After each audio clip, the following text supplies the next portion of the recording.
involved in the government. And he will recruit these pastors who run for office, and as a result of that, has pastors who are now in office all over the country. But he invited me to be one of the speakers, but before the conference started, he said, I want you to meet this young man named Charlie Kirk.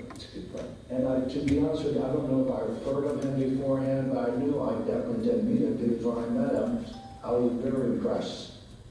And he was only 26 years old. And when I heard him speak that evening at the conference, I was blown away, because I said to myself, this guy's so brilliant at the age point. He doesn't have a college degree.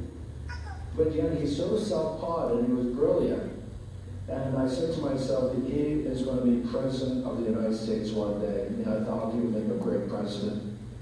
And then in that year, we had the pandemic, and I served over a news segment. By God's grace, I won. And in 2021, the next year, February, Charlie Kirk invited me to meet with him for dinner with Jack Hibbs, actually in those Chapel Hill, because he wanted me to share what happened with the lawsuit, and he wanted me to be on the podcast, so we talked about it. It was really an honor to meet him.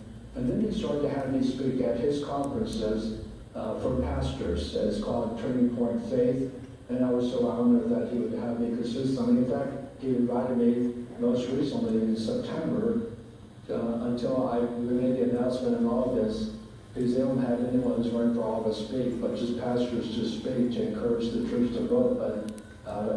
But the moment I made the announcement, he called me up and said, I'm sorry, but I have to ask you to not be on the speaker. So please come. But we don't allow candidates to use this conference because pastors are coming just to be equipped, encouraged, and not to be campaign dogs, because a lot of them want this unity.